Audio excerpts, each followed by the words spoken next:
My name is Meredith Calloway, and I was 32 years old the afternoon my sister sent me a text telling me she was moving me from the front table at her wedding because single women at the front looked desperate. That was the word she used. Desperate. In a text. About me. Her sister. The person who had negotiated the venue lease, signed the contract, and written the check that made the entire event possible. She said, "Single women at front tables look desperate, Meredith. Please understand." I read it twice. Then I set my phone face down on the counter and stood in my kitchen for a moment. What I was thinking in that moment was not about the seating chart. I was thinking about a document. A lease agreement, 2 pages, signed by me 9 months earlier, with my name on the tenant line, and a figure that I won't share yet, because that's the part that changes everything. What I will tell you is that the venue coordinator had my number as the primary contact. The officiant had a copy of the lease in his ceremony file, and 3 days before the wedding, I sent a very polite written notice. What happened during that ceremony, what the officiant read aloud, and what the groom's father did when he heard it, I could not have scripted if I tried. Welcome back to Hidden Family Revenge, where quiet people keep the paperwork and let it speak at exactly the right moment. New here? Hit subscribe. And if someone's ever reduced you to a category instead of a person, drop a comment. I want to hear you. Before I tell you about the text, I need to tell you about the kind of sister I had been for 32 years because that context is the only thing that makes the rest of this make sense. Not to make myself sympathetic. I'll let you decide how you feel about me as we go, but because the shape of what happened at that ceremony only reads correctly if you understand the shape of everything that came before it. I grew up in Raleigh, North Carolina, the older of 2 daughters in a family that was, by most measures, unremarkable in the best possible way. My parents were stable, present, and reasonably fair. My father managed logistics for a regional distribution company. My mother worked part-time as a medical billing coordinator and spent the other part of her time running the household with the efficient pragmatism of someone who has calculated, consciously or not, that the family works better when she is the one holding it together. They were good parents. I want to say that clearly. Whatever came later, it did not come from them. My sister Tara is 5 years younger than me. She is one of those people who moves through the world with an ease that looks like confidence but is really something softer, a genuine expectation that things will work out, that people will be kind, that rooms will open up to receive her. And they usually do. She is warm and pretty and socially fluent in the way that certain younger siblings are, having grown up in the slipstream of an older one who absorbed most of the turbulence. She is not calculating. I want to be precise about that too. What Tara does, she does without guile. She simply does not notice, most of the time, the weight of what she asks. I am the other kind. I am precise and quiet, and I think about things longer than most people think I should. I went to NC State on a partial scholarship and studied civil engineering, which tells you something about how my mind works. I like systems, I like load-bearing calculations, I like understanding exactly how much pressure a structure can hold before it changes shape. I graduated in 4 years, passed my professional engineer's exam on the first attempt at 25, and took a position with a mid-size infrastructure consulting firm in Raleigh that does municipal contract work, drainage systems, road grading, utility corridor planning. It is not glamorous work. It is necessary work, and I find it genuinely satisfying, and I am good at it. By 32, I was a project engineer with 4 years of project lead experience, a mortgage on a 2-bedroom house on the east side of Raleigh that I had bought at 28, and a savings account that my family had no particular visibility into because money in our family was one of those topics that circled without landing. My mother knew I was doing well. My father occasionally asked about work in the way fathers ask about work when they're proud, but don't have the vocabulary for the specific thing you do. Tara knew I owned my house. None of them knew the balance of my accounts or the detail of what I'd built quietly over 8 years of working and spending carefully and not performing any of it. The anchor of the story, and there is always an anchor, someone who saw you before the rest of the world caught up, was my great-uncle Bernard. Uncle Bern. He was my maternal grandfather's younger brother, which placed him at the technical edge of the family tree, but he had been a fixed point in my life since childhood in a way that certain older relatives become fixed points, not through proximity exactly, but through a quality of attention that children recognize and remember. He was a retired civil attorney who had spent 40 years in contract and property law in Wake County. He was methodical and dry and had very little patience for sentimentality and a great deal of patience for precision, which meant that of all the adults in my childhood, he was the one who talked to me like I had a working brain. When I passed my P exam, everyone else said congratulations. Uncle Bern sent me a book about contract law and a note that said, "Understanding what you've signed is the only real protection you'll ever have. Read chapter 4 twice." I read it 3 times. I still have the book. Uncle Bern passed away when I was 29 from a stroke that came without warning and concluded in 4 days, which is the kind of death that a methodical man would probably have preferred. Efficient, complete, no prolonged drama. He left his estate in a clean and well-organized trust, and among the trust's provisions was a bequest to me of his liquid savings, $63,000, left with a note from his attorney that said simply, in the language of the trust document, "To my great-niece Meredith, who reads the fine print." My parents knew about the inheritance in general terms. I did not tell them the amount. I put $45,000 into index funds and kept $18,000 liquid in a high-yield account because Uncle Bern had also taught me that liquid capital is not an emergency fund. It's optionality. The capacity to do something when doing something becomes available.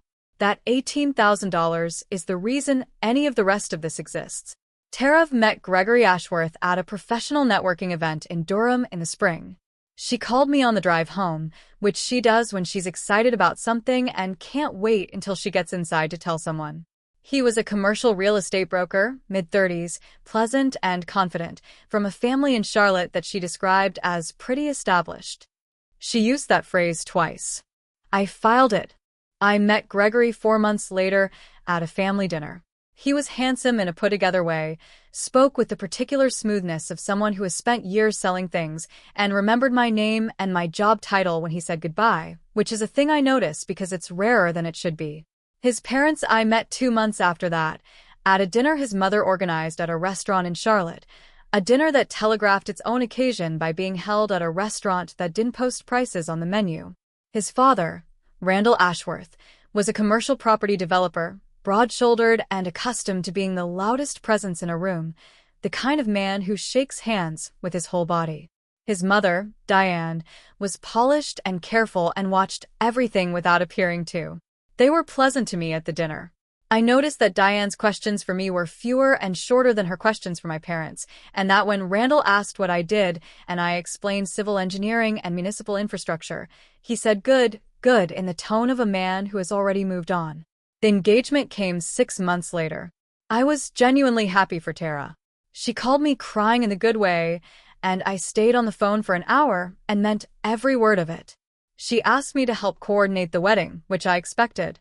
I am the person people ask when something needs to be organized and executed correctly. That is my role in our family, and I have accepted it without enthusiasm and without resentment, the way you accept the weather. I said yes. I started a project file that same week. The venue question dominated the first 2 months of planning. Tara wanted something particular, not a standard event hall, not a hotel ballroom. She wanted a historic property, somewhere with character, ideally with outdoor ceremony space and indoor reception capacity under one roof. The problem was that Gregory's family had opinions about the caliber of the venue that exceeded the budget my parents had available. My mother's wedding fund, accumulated over years, came to $14,000. Gregory's parents offered $10,000, with the caveat that they'd prefer the venue to be appropriate for the Ashworth name, which was a phrase Diane actually used in a phone call with my mother that my mother relayed to me verbatim, apparently without registering how it sounded. Appropriate for the Ashworth name. With a combined family budget of $24,000 and a guest list of 96. I spent 3 weekends researching venues within a 90-minute radius of Raleigh. I found one that met every requirement. The Davenport House, a restored 1910 colonial revival property outside of Chapel Hill that operated as a private event venue, with formal gardens for outdoor ceremonies and a converted carriage house for indoor receptions. It was exactly what Tara had described. It held up to 120 guests. The exclusive use lease for a full-day wedding event was $19,500. The contract required a named lessee, one individual responsible for the lease agreement, and a deposit of 40%, with the balance due 60 days out. I showed Tara the venue on a Saturday in February. She walked through the gardens and looked at the carriage house, and stood in the main formal room with afternoon light coming through the tall windows and said, "This is it. This is exactly it." I said, "The lease is 19.5. She said, "Can we make it work?" The combined family budget was $24,000, leaving $4,500 beyond the lease for everything else: catering, florals, photography, attire, the rehearsal dinner, all of it. That was not a workable number for a 96-person wedding with Ashworth-caliber expectations. I said, "I'll cover the lease." Tara looked at me. She said, "Meredith." I said, "Uncle Byrne left me money. It's sitting in an account. This is something to use it for." She teared up, which she does when she's overwhelmed. She put her arms around me. She said, "I'll pay you back. We'll pay you back." I said, "We'll figure it out. Let's just lock the date." I signed the lease the following week. My name on the lessee line. The venue coordinator's contact in my phone, a copy of the signed agreement in my project file, and a second copy emailed to myself for records. $19,500, paid in 2 installments as the contract required, 40% up front, the balance at 60 days. Uncle Byrne's money. Every cent of it. The planning went the way wedding planning goes when one family has taste and the other family has money, and both are committed to the fiction that these are the same thing. Tara and Diane Ashworth developed a dynamic that I observed from a careful distance, Diane with preferences about every decision, Tara absorbing those preferences with the particular deference of someone who has decided that a harmonious relationship with the mother-in-law is worth whatever it costs in the short term. I didn't comment on this. It wasn't my marriage. What I did do was continue coordinating. I managed the vendor relationships because I was the one with organizational capacity, and because the lessee name on the venue contract meant the coordinator called me when there were questions. I handled the catering negotiation, which took 3 rounds and ultimately landed at a per-person price that was workable given the remaining budget after the lease. I built the seating chart across 2 long evenings in my living room, moving names around a grid on my laptop until the table configurations balanced. I coordinated with the florist, the photographer, the officiant, a family friend of the Ashworths named Reverend Paul Mercer, who had been doing weddings for 30 years and communicated entirely by email with precise, well-organized replies. The first sign that something was shifting arrived 6 weeks before the wedding. Diane Ashworth had concerns about the seating chart. Specifically, she wanted her mother, Gregory's maternal grandmother, a woman named Vivian Ashworth Crane, who was 81 years old and had flown from Charleston for the occasion, seated at the front family table. The front family table was the one I had assigned to immediate family on the bride's side, my parents, Tara's grandmother on our mother's side, and me. Moving Vivian to that table meant displacing someone. Diane had a suggestion about who. My mother called to relay this, in the careful voice she uses when she's delivering something she didn't originate and isn't sure she endorses. She said, "Maybe with the extended family group? It's not that you're not important. You're incredibly important. It's just the visual composition." I held the phone. Something in my throat went tight in a way I recognized, the specific compression that arrives when you understand that a direction has been set and you were not consulted on it, and the consultation is not coming. I said, "Okay, Tara." She said, "You're not upset?" I said, "I'll see you at the rehearsal." The third sign was the text. It arrived on a Wednesday evening, 11 days before the wedding, while I was reviewing a drainage corridor report at my kitchen table. My phone lit up with Tara's name. The text said, "Hey, so I wanted to give you a heads up. Diane asked if Vivian could have the front table seat for the ceremony too, not just the reception. She can't walk far, and they want her close. I'm going to move you to the 3rd row for the ceremony seating. I know this is a lot of changes, and I really appreciate you being flexible. Also, I just want to mention, and please don't take this the wrong way, Diane made a comment that single women at front tables can sometimes look a little desperate in the photos and videos, and I don't want that for you either. You understand, right? You've always been so understanding. Love you." I read the text twice. Then I set my phone face down on the table and looked at the drainage report. Then I picked up my phone and read the text again, paying particular attention to the phrase, "Single women at front tables can sometimes look a little desperate," which was Diane Ashworth's assessment of me, relayed through my sister, as a reasonable explanation for why I should sit in the third row at a wedding held at a venue I had paid for with money left to me by the person who taught me to read the fine print. I put the phone down again. I went in my kitchen and ran the tap cold and held my hands under it for a long moment, letting the temperature settle something that needed settling. Then I went back to my table and opened my laptop. I pulled up the Davenport House lease agreement from my email archives. I read through it carefully, which is what Uncle Bern would have done, which is what I always do with documents when something important is changed. The lessee, me, had specific rights and responsibilities under the agreement. Among the responsibilities, ensuring authorized use of the property. Among the rights, the ability to issue a written notice of modification to the use agreement, subject to the terms of the lease and the venue's standard cancellation and modification policies. I also read through Reverend Mercer's ceremony file, which I had a copy of because I had coordinated with him on the ceremony structure and had sent him several supporting documents in the course of that coordination. Among those documents was a copy of the venue lease, which I had sent to him 6 weeks prior when he asked about the property's event licensing for his records. He had it. He had confirmed receipt. I thought about what I was going to do for 3 days. Not impulsively 3 full days. I went to work. I ran my drainage calculations. I ate dinner. I slept.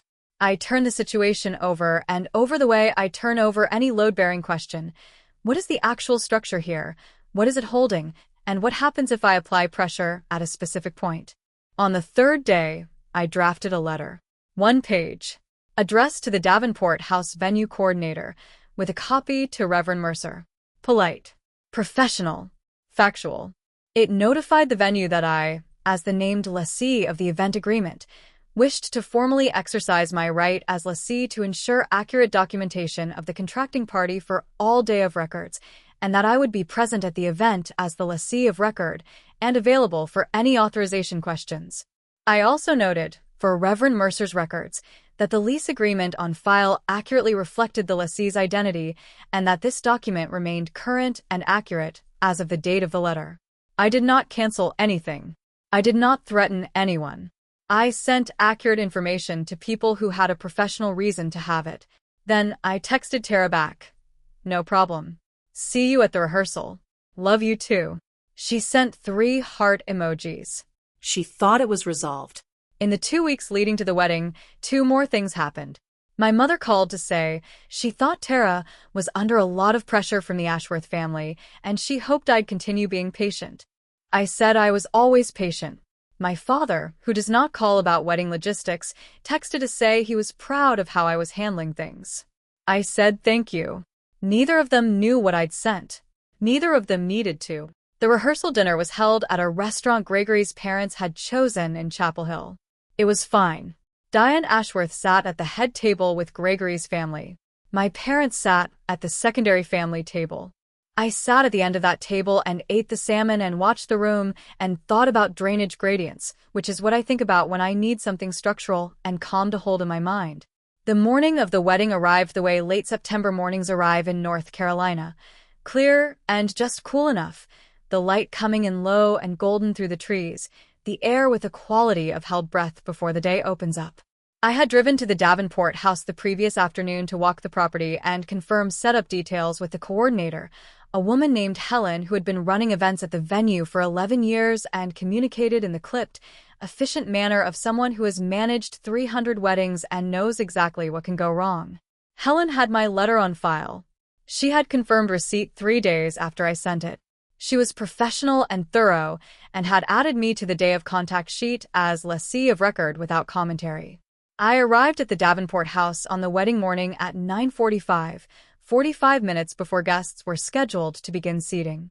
The gardens were already set, rows of white chairs facing the low stone balustrade where the ceremony would be performed, flanked by late-season florals that the florist had placed perfectly.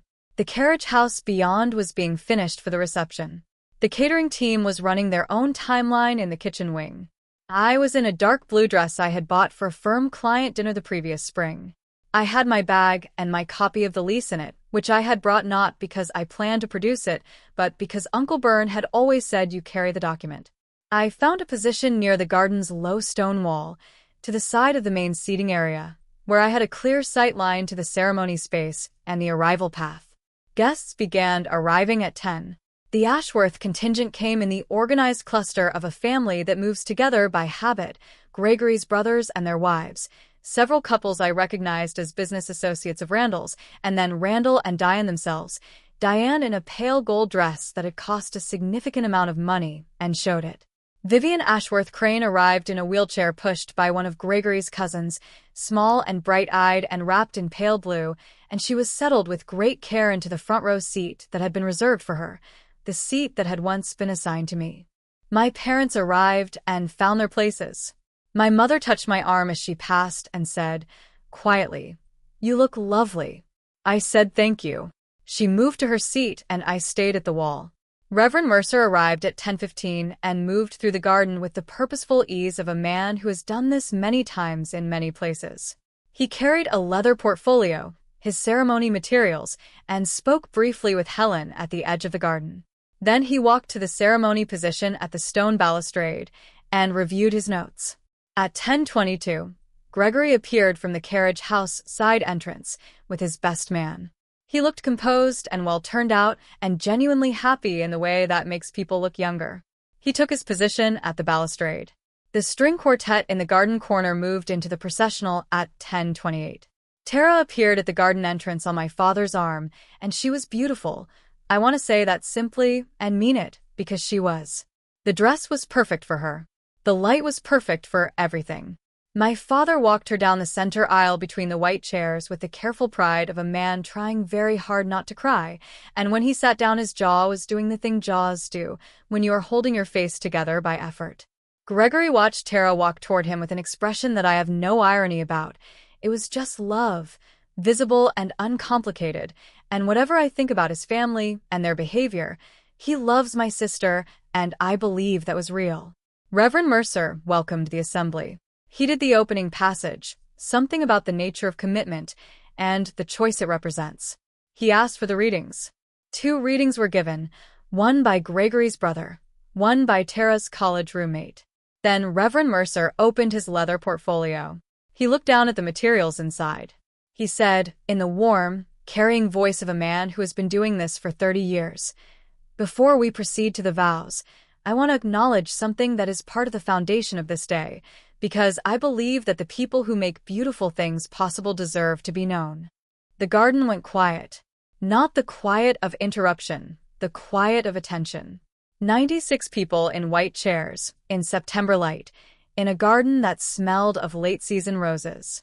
Reverend Mercer said, "This property, the Davenport house, where you are all gathered today, is leased for this occasion by the bride's sister, Meredith Calloway, who arranged and funded the venue so that this wedding could take place here." He paused. The lease document on file names Meredith as the responsible party for this event. I wanted to make sure she was recognized for what she has made possible today, because I believe that is the right thing to do. He looked up from his portfolio. He looked at me briefly at the wall. Then he looked back at the assembly. The garden was very quiet. I watched the faces from my position at the stone wall. My mother's hands had come together in her lap. My father's head had turned toward me with an expression I had never seen on his face before. 2 rows in front of him, Randall Ashworth had gone very still, the specific stillness of a large man who has just received information that requires him to revise something significant. Diane, beside him, had turned slightly in her chair, just fractionally, and her profile showed a jaw that had set in a way that was different from its resting position. In the front row, Vivian Ashworth Crane, the woman who had been given my seat, turned her bright eyes toward me at the wall and held my gaze for a moment, and then nodded once, with a slowness and weight that meant something I didn't yet have words for. And Randall Ashworth stood up. He didn't say anything. He stood in the second row, in his morning coat, at his son's wedding ceremony, in front of 96 people, and looked at me. Then he looked at Diane. Then he walked, steadily and without rushing, down the side aisle of the garden, and out through the garden gate. The gate clicked shut behind him. The sound carried in the September quiet. Reverend Mercer waited 2 beats. Then he said gently, "Shall we continue?" And they continued. I won't explain how the mention happened, because the question I've been asked most by the few people I've told the story to is whether I arranged it. Whether I called Reverend Mercer and asked him to announce my name during the ceremony. And the honest answer is, not exactly, and also, yes, and the distinction matters. What I did was send Reverend Mercer a letter. In that letter I noted, as a matter of accurate record, that the venue lease named me as lessee, and that this document was on file with the venue and with him. I did not instruct him to read anything aloud. I did not ask him to make any announcement. I provided factual information about a document he already had.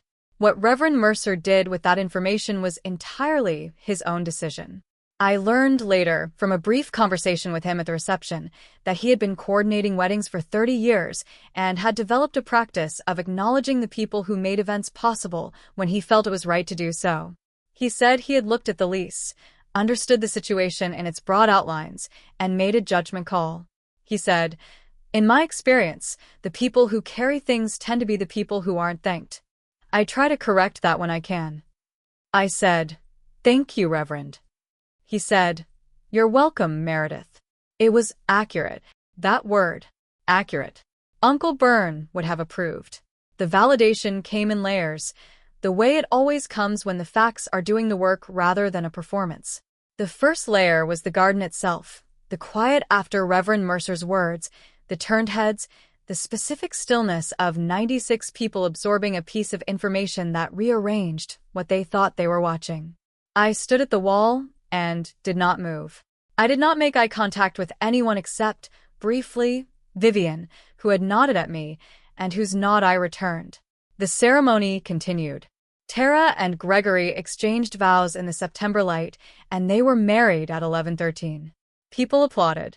Someone in the 3rd row was crying. The string quartet played something bright.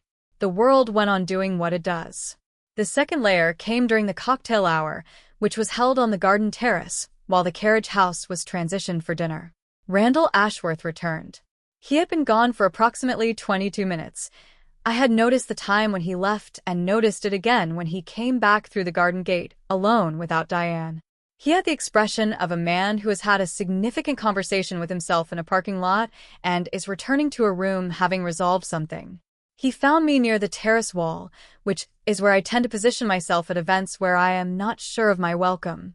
He walked to me directly. He said, without preamble, "You paid for the venue." I said, "Yes." He said, 19.5. I said, "Yes." He was quiet for a moment. He looked past me at the garden, at the rows of chairs being cleared by the venue staff, at the Davenport house facade in the afternoon light. He said, "My wife didn't know that." I said, "I don't think many people did." He said, "She told Tara that a single woman at the front." He stopped. He tried again. "She made a comment that was not correct. And not kind." I said, "I know." He said, "I apologize for that. On her behalf and my own." It was a formal apology, direct and without excess, the apology of a man who has decided the only way through is straight ahead. I received it as such. I said, "I appreciate you saying so." He said, "Gregory should have known more about the situation, about what you'd put into this." He shook his head slightly. "That's something we'll fix going forward." I said, "I hope the day goes well." He looked at me for a moment. Something shifted in the set of his jaw, not softened exactly, but reconfigured, the way a man reconfigures when he has been wrong about a category and needs to rebuild from the item. He said, "You're a civil engineer." I said, "Infrastructure consulting." He said, "We have projects where that's relevant." He said it carefully, feeling out the edges of the sentence. "I'd like to know more about your work." I said, "I'd be happy to talk about it." He nodded. He moved back toward the Ashworth group. The 3rd layer was Vivian. She found me during the dinner service, making her way carefully along the edge of the carriage house on the arm of Gregory's cousin. She stopped beside me and looked up at me with the direct, assessing gaze of a very old woman who has spent 8 decades deciding what and who is worth her attention. She said, "You're the one who paid for the room." I said, "Yes, ma'am." She said, "And they put you in the 3rd row." I said, "They did." She was quiet for a moment. She said, "I'm in the seat they gave me by taking yours." I said, "You couldn't walk far." It made sense.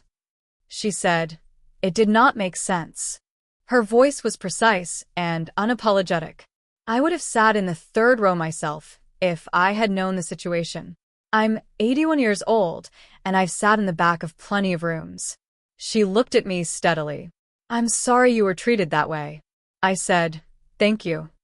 She patted my hand once, with the dry, firm pressure of a woman who means the gesture literally, and then her escort moved her on toward her seat. The cascade came in stages across the afternoon and the days that followed, and I want to tell you about it honestly, not as a victory lap, but as what it actually was, which was a slow reckoning in a family that wasn't used to reckoning. At the dinner itself, the most visible shift was in Diane Ashworth. She had been composed throughout the ceremony, even after Randall left, the composure of a woman who has decided that falling apart in public is not available to her as an option. During the cocktail hour, she had circulated among the Ashworth guests with the practiced ease of a hostess, and I had watched her, from my position at the wall, do what people do when they are absorbing something difficult. Move, speak, perform normalcy. She did it well. She is, whatever else she is, extremely good at the social surface. She came to me at the end of the dinner service. She sat in the empty chair beside me.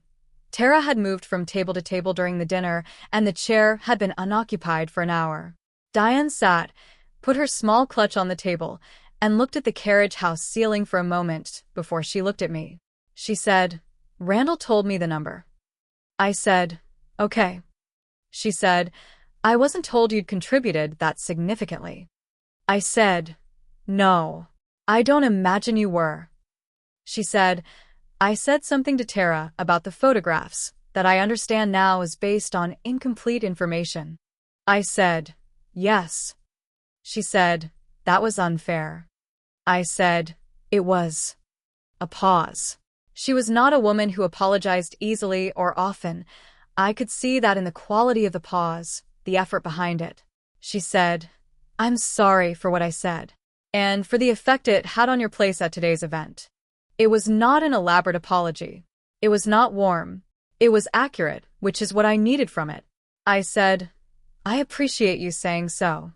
She said, "I'd like to start again, if that's possible." I said, "I think that's possible." She nodded once. She picked up her clutch and stood and walked back to her family. Tara found me after the first dance. She came around the edge of the dance floor and took my arm and steered me toward the garden doorway with the particular purposeful direction of someone who has been waiting for a specific moment. Outside, the garden was lit with the string lights I had ordered, from the vendor list I had assembled, and the evening air was cool and smelled of the late roses. She turned to face me. She said, "Meredith." I said, "Hey."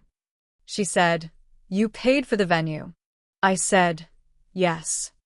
She said, "With Uncle Bern's money." I said, "Yes." She looked at me. The managed brightness she wears in social situations had come down, and underneath it was just her face. The face I'd known since she was born, familiar and complicated and, in this moment, cracked open in a way I hadn't seen before. Her chin was doing the thing it does when she is trying not to show something that is happening anyway. She said, "I didn't know. I knew you contributed. You said Uncle Bern left you money, but I didn't know the scale. I didn't ask." I said, "No." She said, "And then I texted you that thing about single women looking." She stopped. Her hands, which had been holding mine, tightened. "Meredith, I'm so sorry. That was Diane's words, and I just passed them along without thinking, and I never should have done that." I said, "No. You shouldn't have." She said, "I've been doing that, taking what you give and not thinking about what it costs you, for a long time, not just this." She looked at me steadily, which took something from her. I want to stop doing that. I held her hands for a moment. I said, okay.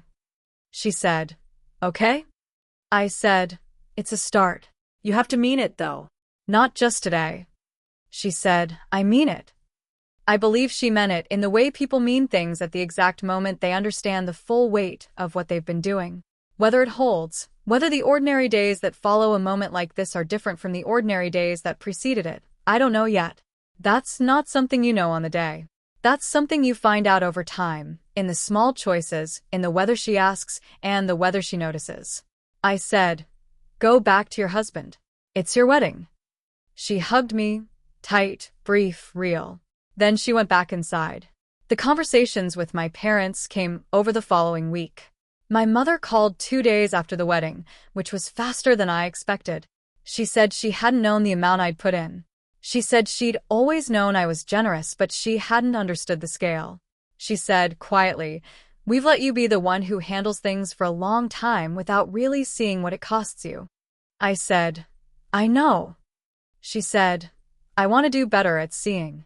I said, that would mean something to me. My father called the day after my mother. He doesn't do long phone calls, which means his short ones carry weight. He said, Uncle Bern would have been proud of the whole thing, the money, and the way you handled it. He said, I'm proud too, Meredith.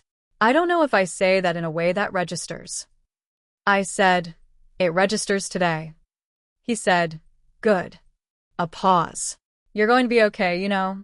Not because of the money or the venue thing. Just, you're going to be okay. I said, I know, Dad. He said, okay, and hung up, which is how he ends things. The material dimension of the aftermath had 2 components. The first, Gregory and Tara, on their return from the honeymoon, offered a formal repayment plan for the venue cost. I told them to put the money toward their first home and consider it a wedding gift, which made Tara cry again and Gregory look at me with the expression of a man recalibrating something about a person. The second, Randall Ashworth followed up on his comment about infrastructure projects. He sent me an email 2 weeks after the wedding, on his company letterhead, asking if I'd be willing to meet with his project development team about a drainage and grading analysis for a commercial site in the Research Triangle. I replied that I'd be happy to discuss it. I set my professional rates. He replied the same day. The meeting was scheduled for the following month. I added it to my project calendar and went back to my drainage corridor report, which had been waiting patiently on my desk since the morning of the wedding. Uncle Bern left me $63,000 and a book about contract law and one piece of advice I've carried everywhere. Understanding what you've signed is the only real protection you'll ever have. I used to think he meant that in the narrow legal sense. Know your agreements, read your documents, don't let fine print be a surprise. And he did mean that. But I think he also meant something wider. Know what you've committed to and what you're owed in return. Know what structures you're carrying. Know what your name is on. My name was on the lease. It had been on the lease for 9 months before the ceremony, on a document that sat in a leather portfolio in a garden in September and was read aloud by a man who believed that the people who carry things deserve to be known. I didn't engineer that moment. I provided accurate information and let it find its own level. It always does. That's my story. A lease agreement, a leather portfolio, and a reverend who reads the fine print. Before I go, I want to ask you something specific. Have you ever funded something, an event, a project, an opportunity for people who didn't fully know what you'd put in and then been reduced to a category by those same people? Single. Quiet. The one who handles things. The one who doesn't need acknowledgement. And if you have, did you say something? Did you let it go? Did you find a way to let the document speak for itself? I want to know what you did. Drop your answer in the comments. I genuinely want to hear it.